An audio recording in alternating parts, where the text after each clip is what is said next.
экинчи сорттогу мамлекет эмеспиз да, сиздер менен эле бирдей эле мамлекетпиз. Биз дагы ошонун баарын баягы тартипке салгыбыз келет.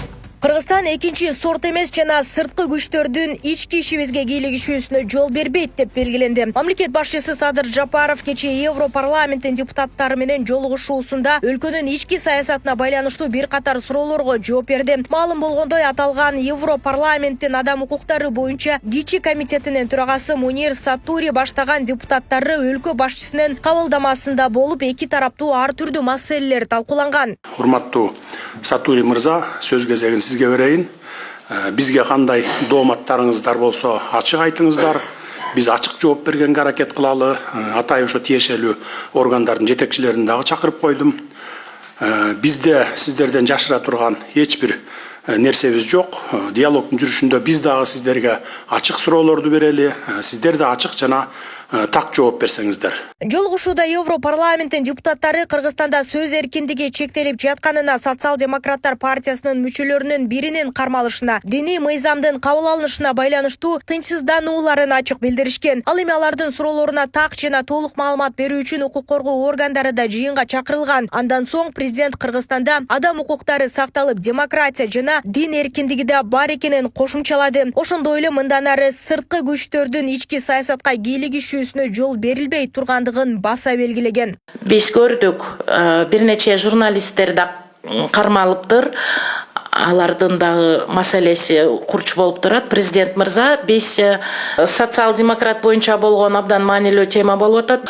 Кандайдыр бир жаңы мыйзамдар ушул дин укугуна толугу менен колдонууга кандайдыр бир чектөө болуп аткансыйт жаңы мыйзамда. Ошондуктан бул тема боюнча дагы кошумча маалымат сиздерден укуубуз келип атат. Шайлоолорду таза өткөргүбүз келет.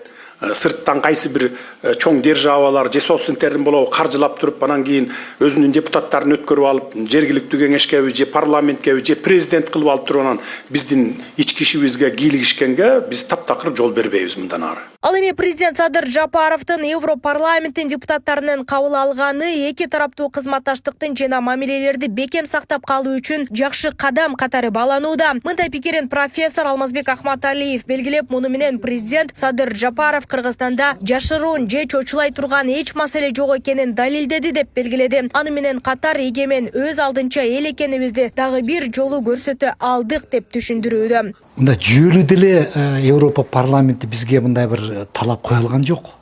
Мен жеке пикиримде. Эми Султанбеков дейт, социал-демократтар дейт. Эми мен таң калдым. Европа адатта бизди үйрөтүп келип атпайбы? Соттун чечими чыкмайынча бир дагы адамды күнөөлүү деп эсептеген болбойт.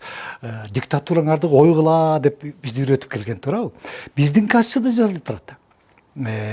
Эч бир атуул соттун чечими чыгып мыйзамдын күчүнө кирмейинче күнөөлүү деп эсептелбейт деп турат. Бул жөн эле мыйзамда эмес, бул конституцияда жазылып турат.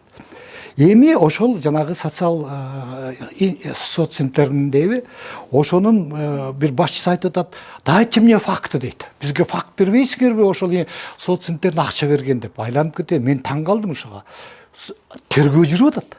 Сот жүрөт ошо тергөөдөн кийин. Анан кийин булар бизди сотко ишенгиле, сотко басым кылбагыла, тергөөгө басым кылбагыла деп өздөрү үйрөтөт. Анан бул ситуацияга келгенде бизге көрсөтпөйсүңөрбү деп талап койгондой болду да, мен абдан таң калдым да. Евро биримдигинен куралган парламенттин стандарттарына ылайык Кыргызстандын ички саясатына коюлган дооматтар аша чапкандык катары бааланууда. Ички саясатка кийлигишүү мамлекеттин эркиндигине шек саналгандай түр көрсөтүшүүдө. Деген менен Европарламенттин стандарттары тууралуу кыргыз коомчулугунун да пикири, ою бар экенин эске алуу зарыл деп белгилейт Ахматалиев. Мисалы, жанагы трансгендерлердин укуктарын алар туу көтөрүп жүрүшөт. Биз аны колдой албайбыз. Анын жүйөлүү себептери бар.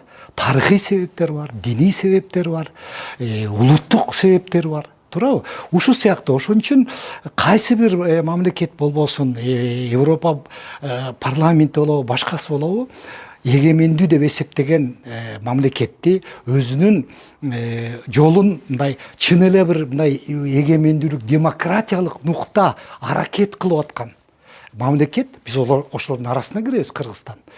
аларды мындай мажбурлабаш керек. Бизди кыйнабаш керек. Бизге доомат койбош керек. Президент дагы мындай абдан маданияттуу жооп берди деп эсептейм. Мүмкүн башка бирөө болсо мындай катуураак деле жооп берсе болмок деп ойлоп калдым да. Дин укугу деген теманы көтөрүп атышат. Айланайм, бизде дин укугу боюнча эмне проблема бар? Туурабы? Диндер регистрациядан өтүп атат. Католиктер жүрөт, мусулманчылык жүрөт, христиандар жүрөт, православдар жүрөт. Дин боюнча мындай диндердин арасында бизде мисалы чоң деле маселе жок, Кудайга шүгүр. Ошондой эле жолугушууда президент Садыр Жапаров Кыргызстан экинчи сорттогу мамлекет эмес деп баса белгиледи. Ал адам укуктары одоно бузулган фактылар бар экенин айтып, аны Европарламент көз жаздымда калтырып, Кыргызстандагы кичинекей нерсени дүйнөгө дүңгүрөтүп айтып жатышканына нааразы болгон. Нурзада Сыдыкова, Майрамбек Абдибилал уулу, Регион, Бишкек.